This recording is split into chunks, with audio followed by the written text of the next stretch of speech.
Welcome to the Pit Check, your underground news for the best and heaviest new albums each and every week. And as a great way to cap off the very first year of this channel, we're doing the very first Pit Check's Best Albums of 2025 video. Today, we're going to be taking a look at specifically the best metalcore albums of 2025. And let me tell you, this list was nearly impossible to make. 2025 has been one of the best years on record for heavy music. So just to give you a good idea where my head was at when making this list, let's go over some ground rules. First off, I feel like this list should only be full albums only. So that means no demos and no EPs, which yes, knocks out a ton of amazing music that came out this year. And I also wanted to make sure that I covered a good array of subgenres within the metalcore umbrella. So we have a good mix of modern metalcore, some throwback and revivalcore, and of course that kind of jazzy, groovy swancore flavor of metalcore as well. And finally, this is sort of a loose ranking. This is going to be kind of based on how much these albums were actually listened to and how much they refuse to leave my playlists, more so than trying to go about it in this like hyper objective, no, this is the best, you can't even argue with it. I welcome and encourage all discussion and argument about my list. So with all that out of the way, let's get right into what I consider to be the best metalcore albums of 2025.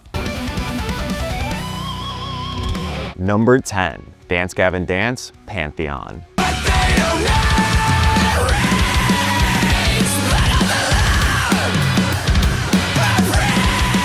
Obviously, you already know who this band is. We're talking about the creators of the swancore genre itself, and the band to praise or blame for all of the crazy jazzy riffs of the post-hardcore and metalcore scene in the 2010s.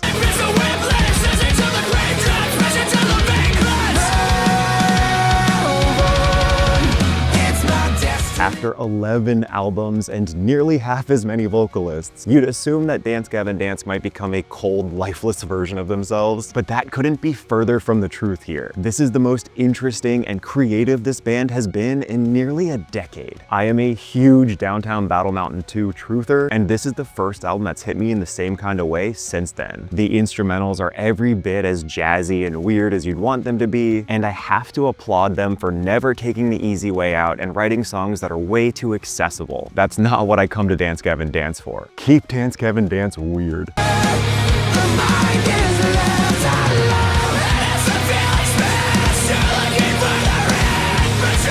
And notably, this was the first full release to feature Andrew Wells as the new permanent lead vocalist. Finally, and good God, does he sound right at home here. I mean, it makes sense. He's been doing backup vocals and guitar for this band for many years now, so it's not like he had a learning curve when stepping up. But he was able to do so in a way that brings an entirely new perspective and character to this band. I love the way they're able to emphasize melodies in ways they were never able to before, with these deeper and more powerful masculine vocals, but still being able to hit their classic falsettos and higher octave vocals. And let's obviously not forget about the always incredible and ever improving John Mess, whose harsh vocals somehow have even more range than before, with so many memorable, absurdist, and satirical lyrics, which honestly makes him to this day one of my favorite vocalists in the scene.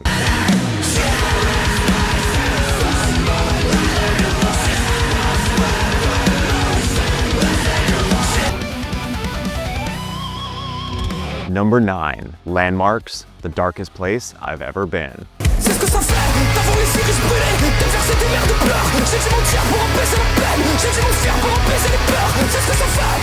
Bet you forgot this one even came out this year. It has been a crazy year of releases, but we cannot forget the torchbearer of French metalcore, Landmarks.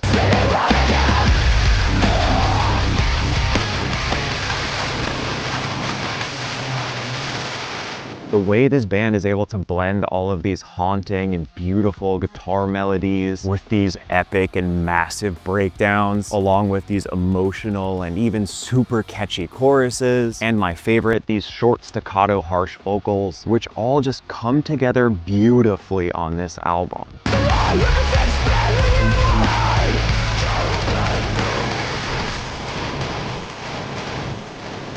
And not just the vocal deliveries, but also the lyricism and songwriting here are top tier for this band. I personally love when they write more and more in their native French language. It adds such a unique characteristic to this band. And I'm also a big fan of their rapping new metalcore kind of scream, which adds a lot of emotional weight to the lyrics. And on this album, they do both in spades, but with this unchained up-tempo energy. This is Landmarks with a fire lit under their ass.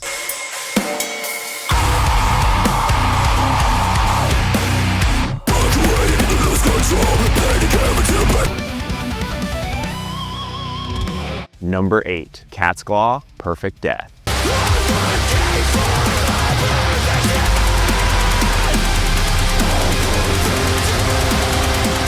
This is such a unique and groovy band that perfectly nails that fallcore sound. Fans of metalcore or deathcore in any way, shape, or form need to check this band out. You will not be able to resist banging your head to these riffs.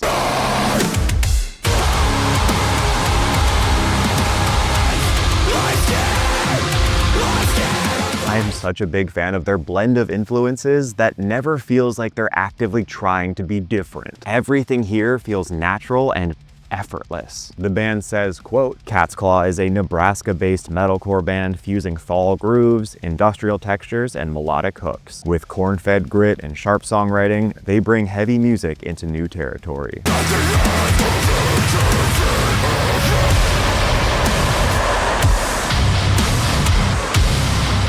Along with this unbelievably bouncy guitar and bass, the vocals here are so punchy and aggressive while also being catchy as hell. Both the lyrics and vocal patterns are direct and sharp, which leads to some really cool syncopated rhythms and synergies between the vocals and instrumentals. If you're a fan of bands like Viljarta or even early Volumes, you're gonna find a lot to love here. This is one that refused to leave my rotation because it just refuses to get boring. This one feels like it just gets better and better the more you listen to it and peel back the layers.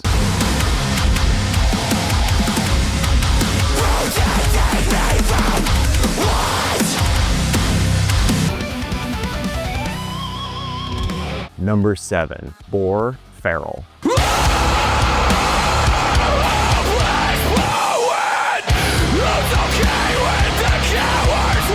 I love this band. Period. I was/am a big fan of Every Time I Die, despite the catastrophic collapse of it all. And yes, we got Many Eyes and Better Lovers out of the breakup, so that's a silver lining. But to me, the band that is carrying the torch for that classic Every Time I Die sound is the New York-based band Boar.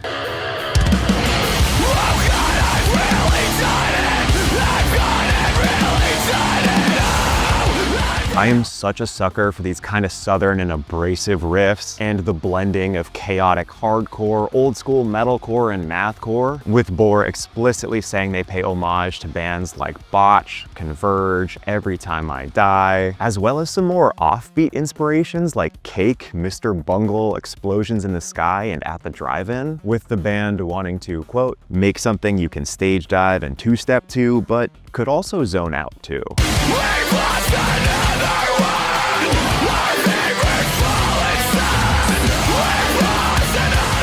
And this band does the album name Feral justice with this just wall-to-wall mix of nihilism, aggression, and self-destruction, and a non-stop energy and madness to this entire album. And with this album being stuck in development hell for over 3 years, and the band basically just at its wit's end to just put the music out there, it's like this album was chewing at the cage and finally got free and just annihilated the town, immediately gaining the attention it deserved from day one. I absolutely adored this album, and I cannot wait to hear what comes next from this band.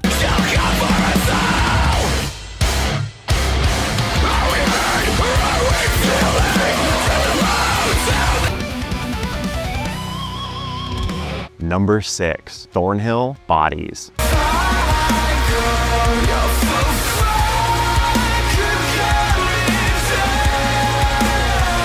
Okay, I know the Y2K aesthetic has been super hot lately, and that kind of dreamy, Deftones-inspired post-hardcore and metalcore has been gaining more and more traction since the loathcore sound took off like a rocket. But if there's one band that absolutely nails the fusion of nu metal and shoegaze and that djenty metalcore and wraps it all up in one extremely sexy package, it's Thornhill.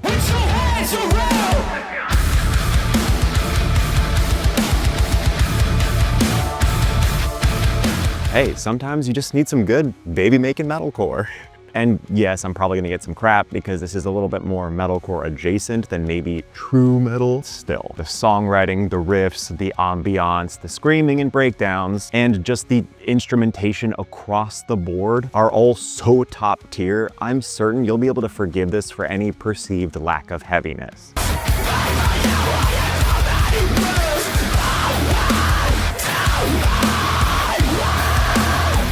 And when it does get heavy, Thornhill doesn't just throw in these generic chugs and boring songs as a checkbox of look, we have heavy songs too. Absolutely not. The heaviness here is used perfectly for emphasis. And most importantly, they're given the exact same weight and care as all of the non-heavy parts. This is another one that refused to leave my playlist, especially if my wife is present. There is such a personality to this album, and it's easily the grooviest and most sensual this band has ever been. But most importantly, without coming off cringy or try-hard in the slightest. It's effortlessly sexy.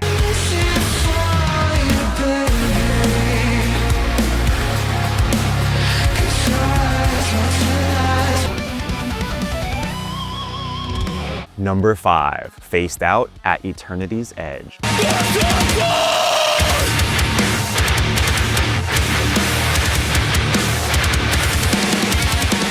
Faced Out is a Spain-based throwback metalcore band that you'll sometimes see in conversation when talking about revivalcore bands, but where most of those revival throwback metalcore bands are kind of more interested in the 2000s and especially the MySpace metalcore era. Faced Out is far more interested in that 8000 edgecore sound of the late 90s European scene.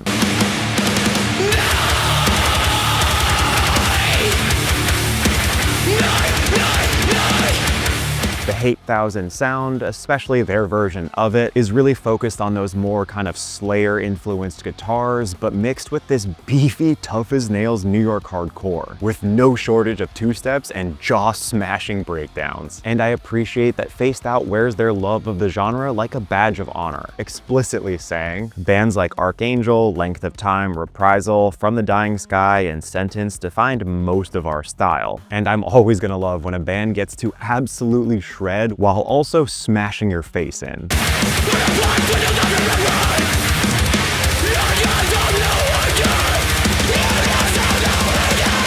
And I'm cheating a little bit here with my own rules because the reason this one is at number 5 is because I wanted to have a larger conversation about the record label The Coming Strife. If you are a fan at all of that throwback metalcore or deathcore or hardcore sound, typically in the 2000s eras, The Coming Strife is a goddamn truffle pig for finding the best of the best new talent. This year alone, we've had this full album from Faced Out, as well as EPs from Crowquill, With Paper Wings, Upon Broken Apologies, rest in peace, Contention, and so many more. Any of which of these could have ended up on this list if they were full albums instead of EPs. Old school metalcore is not just back, it's pushing forward, and The Coming Strife seems to be leading the charge.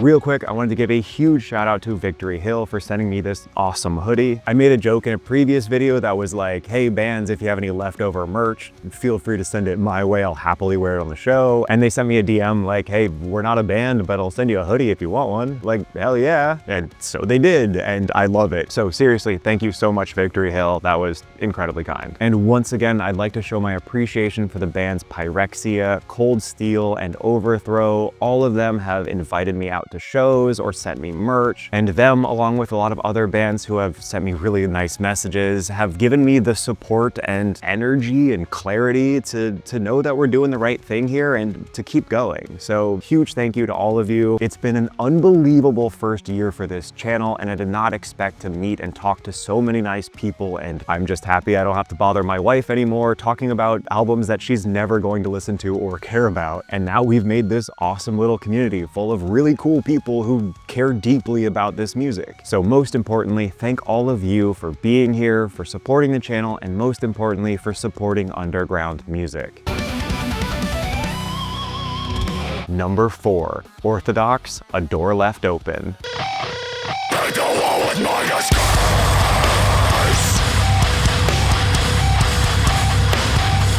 There's a certain type of metalcore that I like to call meat grinder metalcore, that sort of relentless and brutal metalcore that feels like its goal is to just shred you to pieces. The kind of band that metalcore, deathcore, and hardcore lovers can all get behind and be like, yeah, I could crowd kill a 16-year-old to this.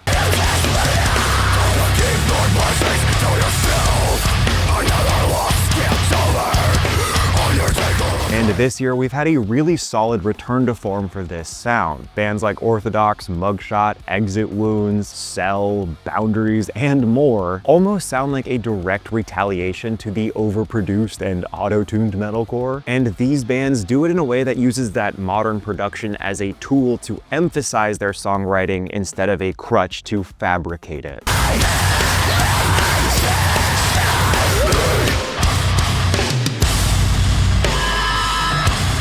I am a big fan of this album. This is another one that feels like it just never gets old. It is so deliberate with its choices, and everything feels so just cold and calculated. This feels like an album that is so angry, it's gone beyond the point of like, I'm gonna punch you in the face, and more into, I'm going to systematically destroy everything you've ever loved, and everyone is going to blame you for it. If you ever needed a new album for the gym, this one is unbeatable both in its aggression and emotion, truly making it the best of both worlds.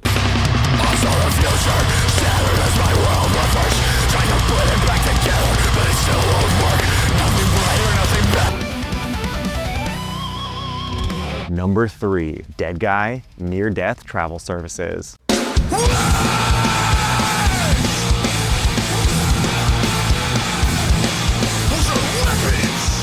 Deadguy being back from the dead was probably my biggest not on my bingo card of 2025. These are the same New Jersey guys that put out 2 albums in the 90s and 2000s and then just changed the world entirely and disappeared. You literally wouldn't have Converge, Botch, The Dillinger Escape Plan, or Coalesce if it wasn't for Deadguy. And I'm not just saying that. Each one of those bands has directly cited Deadguy as their inspiration. I don't hate you, I just feel better.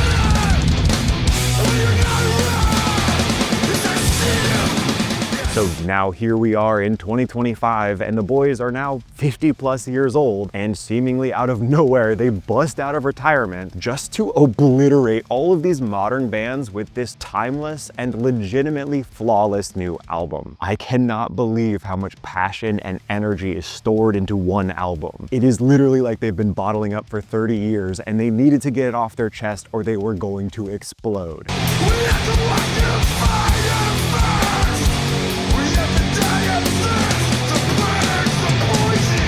In an era of soft reboots and legacy sequels, it is so nice to see an older IP that is just clearly not a cash grab. This has so much genuine heart and masterful songwriting, it feels like it genuinely walked out of 1996, and pumped full of more energy than a LAN party with a fridge full of Surge. If you love mathcore, hardcore, or old school metalcore, you need to show some love to these dudes and check out this album as soon as possible. This is not nostalgia bait, this is just good fishing.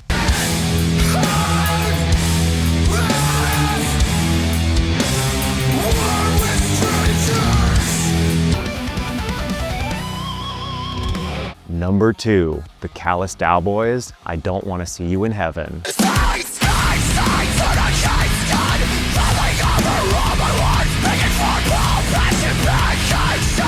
This one should not be surprising. If you know me at all, you know that weirdos making avant-garde metal is one of my favorite genders. So when one of the most unapologetically ambitious albums comes across my desk, chock full of violin solos, you know I'm locked in.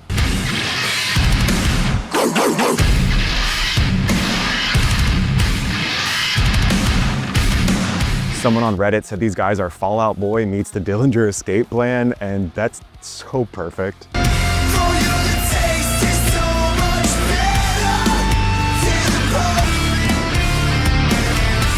I am not being hyperbolic when I say this is top tier mathcore and metalcore, maybe even of the last decade. This band is able to go from southern riffs to panic chords to funky trombones and horns to poppy grooves to straight up devastation. And the fact that they can make it all sound cohesive, let alone catchy, is something that genuinely needs to be studied.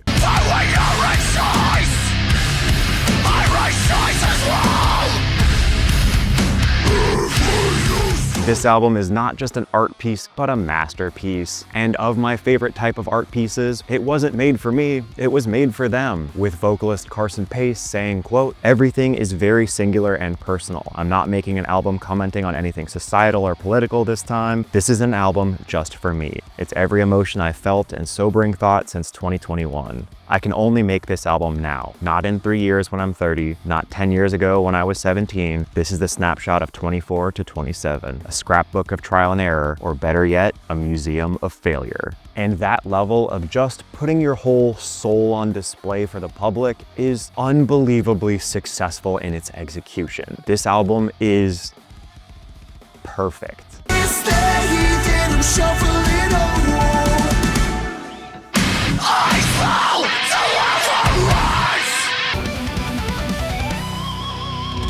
Number 1, Vianova. Hit it.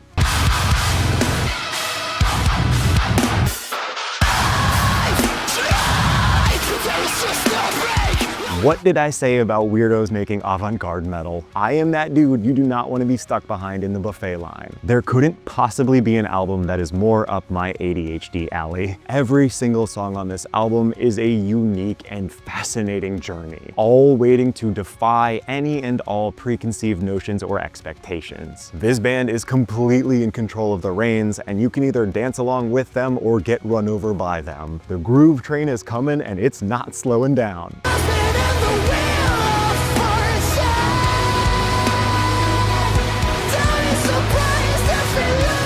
This is like if Girl Talk had a metalcore band. Trying to even dissect all of the genres on this album will have us here all day, given that they blend everything from jazz to black metal to post-hardcore and everything you could possibly want or imagine.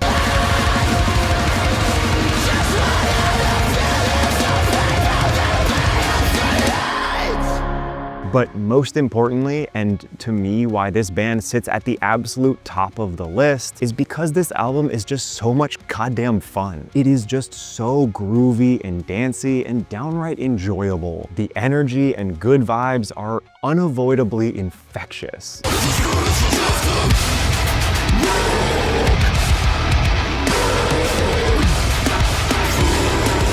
This has a blend of everything I could ever want and tons of stuff I had no idea I needed. And it does it all without sacrificing any of the heaviness or screaming or breakdowns. I am astounded that they had the balls to hit some of these absolutely chaotic moments in songs that would maybe otherwise be a lot more accessible and radio friendly. And they're so much better because of their refusal to just take the easy route. The German metalcore scene has taken a massive step forward in the overall metalcore picture with bands like Vianova, Orthodox, Unprocessed, Caliban, Electric Callboy, and so many more. And there doesn't seem to be any signs of slowing down. In fact, they're the ones rallying the troops. But when it comes to this album, I think based purely on replayability and smiles per minute, Vianova edges out the competition to become my most listened to and therefore best metalcore album of 2025.